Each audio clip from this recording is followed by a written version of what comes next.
یہی 27ویں شب تھی، یہی رجب کا مہینہ تھا۔ میرے آقا حضرت ام ہانی رضی اللہ تعالیٰ عنہ کے گھر آرام کر رہے ہیں کہ جبریل امین جو فرشتوں کے سردار ہیں نبی پاک کے دربار میں آتے ہیں۔ آرام سے جگاؤں کیسے؟ رب کا حکم ہے کہ محبوب کو بلایا جائے، مگر محبوب آرام کر رہے ہیں۔ یہ وہی آرام ہے، نہ جگانے پر صدیق اکبر نے نماز قضا کر دی تھی، نہ جگانے پر سیدنا صدیق اکبر نے سانپ کا ڈس جو ہے وہ برداشت کر لیا تھا، جگایا نہیں۔ اور مولا علی نے دیکھا کہ عصر کی نماز جاتی ہے تو چلی جائے، آقا کے آرام میں خلل نہ آئے، اب جبریل امین کو جگانا ہے۔ اللہ اکبر، بلاوا رب کی طرف سے ہے۔ تو اعلیٰ حضرت نے گویا قصیدہ معراج میں کہا کہ فرمایا یہی سما تھا کہ پے کے رحمت، خبر یہ لایا کہ چلیے حضرت، ذرا سمجھیے گا بات کو، کیا خبر لایا کہ چلیے حضرت تمہاری خاطر کشادہ ہیں۔ کیا کشادہ ہیں؟ جو کلیم پر بند راستے تھے، نبی پاک کو حتیم میں لایا گیا، وہاں نبی پاک کے سینہ اقدس کو چیرا گیا اور اس میں نور کی برسات کی گئی، حکمتیں داخل کی گئی، پھر سینہ اقدس کو بند کر دیا گیا۔ آج لوگ کہتے ہیں سائنس نے بڑی ترقی کر لی ہے، اوپن ہارٹ سرجری ہوتی ہے۔ سنو، 1450 سال پہلے ایک بار نہیں، نبی پاک کی 4 بار اوپن ہارٹ سرجری ہوئی، مگر یہ کیسی سرجری تھی؟ نہ کوئی تکلیف ہے، آقا دیکھ رہے ہیں کہ دل کو باہر نکالا گیا ہے اور نبی پاک کے سامنے نور ڈالا جا رہا ہے۔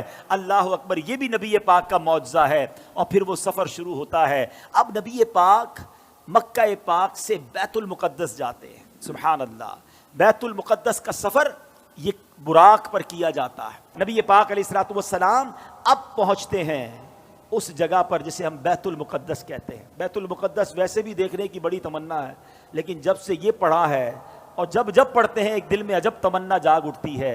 ذرا سوچو تو صحیح کہ کائنات میں ایسی نماز نہ اس سے پہلے ہوئی نہ اس کے بعد ہوگی، جب اس کائنات کے سب سے بہترین افراد یعنی انبیاء اکرام کم و بیش 1,24,000 آل ٹوگیدر ونس ٹائم، ایک ہی وقت میں وہ بیت المقدس میں موجود ہیں، صفے تیار ہیں، مؤذن فرشتے ہیں، اقامت دینے والے جبریل امین ہیں۔ اور اب جبریل امین نے عرض کیا حضور اب آپ امامت فرمائیے، امام الانبیاء میرے آقا امامت فرما رہے ہیں۔ سبحان اللہ، سیدی اعلیٰ حضرت امام اہل سنت بڑی پیاری بات لکھتے ہیں، فرماتے کہ وجہ کیا تھی؟ معراج کی رات کی جماعت کیوں جو ہے وہ سجائی گئی، یہ بلایا کیوں گیا سب کو؟ سبحان اللہ، رہتی دنیا کو یہ بتانا تھا۔ اعلیٰ حضرت کہتے ہیں نماز اقصیٰ میں تھا یہی سر کہتے راز کو، عیاں کہتے ظاہر ہونا۔ فرماتے نماز اقصیٰ میں تھا یہی سر، یہی راز تھا کہ عیاں ہو مانائے اول آخر، پتہ چل جائے دنیا کو کون اول ہے کون آخر ہے دست بستہ پیچھے حاضر، سارے ہاتھ باندھے کھڑے ہیں، کون؟ جو سلطنت آگے کر گئے تھے۔ اقصیٰ میں سواری جب پہنچی، اقصیٰ میں سواری جب پہنچی، جبریل نے بڑھ کے کہی تکبیر۔ اقصیٰ میں سواری جب پہنچی، جبریل نے بڑھ کے پڑھی تکبیر۔ نبیوں کی امامت اب بڑھ کر جہاں فرماتے ہیں، اللہ اللہ کہو، اللہ اللہ اللہ اللہ اللہ اللہ کہو، اللہ اللہ۔ اب نماز سے میرے آقا فارغ ہوئے، اب آسمان کے سفر کی تیاری ہے۔ اب سفر آسمان میں وہی براق ہے، وہی بارات ہے، وہی دولہا ہے، وہی باراتی ہیں۔ آن کی آن میں پہلا آسمان آ گیا، اور اللہ کے حبیب کا یہ سفر کتنا فاسٹ ہوا، نبی پاک آگے بڑھتے گئے، اب سدرۃ المنتہا آ گیا۔ اب یہاں جو ساتھی ہے جو ام ہانی کے گھر سے لے کر ساتھ جا رہے ہیں جبریل امین، وہ عرض کرتے ہیں کہ حضور بس اب یہاں سے آگے میں نہیں جا سکوں گا، یہ میری لمٹ ہے، اس سے آگے گیا تو میرے پر جل جائیں گے۔ اللہ اکبر، اب اس کے آگے فقط رب کے حبیب جا رہے ہیں۔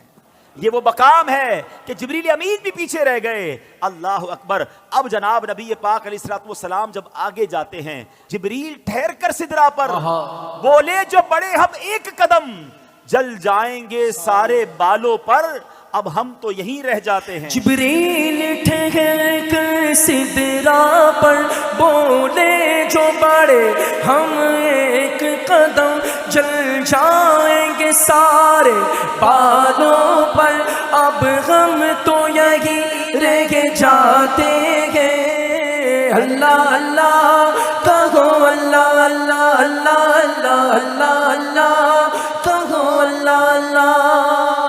نبی پاک کا جو اگلا سفر ہے نا، اس کے بارے میں کوئی کچھ نہیں بتا سکتا کہ وہاں کیا ہوا، کتنی دیر دیدار ہوا، اللہ نے اپنے حبیب کو کیا دیا، حبیب پاک نے کیا لیا۔ وہ ایسی راز کی باتیں ہیں، وہ ایسی کرم کی باتیں ہیں کہ جتنا اللہ کریم نے قرآن میں بتایا اور جتنا حبیب پاک علیہ الصلوۃ والسلام نے ہمیں آ کر بتایا، اس کے علاوہ کوئی اس کے بارے میں نہیں جانتا۔ تو اب یہ وہ سفر ہے میٹھے اسلامی بھائیوں کہ جب نبی پاک علیہ الصلوۃ والسلام یہ سفر کر کے واپس آئے، یہ عظیم سفر ہے، جنت کے طبقات دکھائے، جہنم کے مشاہدات کیے، آل ٹوگیدر جب یہ سفر کر کے نبی پاک واپس آتے ہیں تو آج لوگ کہتے ہیں جناب کہ بڑی سائنس نے ترقی کر لی ہے، بڑا مہینوں کا سفر دنوں میں، دنوں کا سفر منٹوں میں طے ہوتا ہے۔ لیکن میرے آقا کے اس سفر میں جس میں ہزاروں سال کا یہ ٹریول ہے، علماء کہتے ہیں اگر اس کو لاجیکلی کیلکولیٹ کریں نا تو یہ کئی ہزار سالوں کا سفر بنتا ہے۔ مگر نبی پاک جب واپس آئے تو جو دروازہ کھولتے وقت کنڈی ہل رہی تھی وہ اب بھی ہل رہی ہے، جو بستر چھوڑ کے میرے آقا گئے وہ بستر اب بھی گرم ہے۔ آقا نے وضو کیا تھا، ہم وضو کرتے زمین پر پانی بہتا ہے، راوی لکھتے نبی پاک آئے وہ پانی ابھی بھی بہ رہا تھا۔ تو ہو سکتا ہے آج کا یہ ماڈرن دور کوئی ماڈرن نوجوان آ کر کہے، سائنسدان آ کر کہے کہ جناب اب تو سائنس نے اتنی ترقی کر لی، تمہارے نبی تو اونٹوں اور گھوڑوں پر سفر کرتے تھے، آج ہم جناب چاند پر پہنچ گئے، مریخ پر پہنچ گئے، بڑا راکٹوں کا زمانہ آ گیا ہے، سپر سونک ایئر کرافٹ بن رہے ہیں، آواز کی رفتار سے زیادہ تیز طیارے بن گئے۔ بتاؤ کیا اسلام میں تمہارے نبی کے پاس کوئی ایسا معجزہ ہے جو آج کی سائنس کو جواب دے سکے؟ اللہ اکبر۔ سنو تو صحیح، ہزاروں سال کا سفر کر کے میرے آقا آتے ہیں اور کنڈی ابھی ہل رہی ہے۔ گویا ہوا یہ کہ کم وقت میں نہیں بلکہ نبی پاک نے یہ سارا سفر نو ٹائم میں کیا، وقت وہی ٹھہرا ہوا تھا۔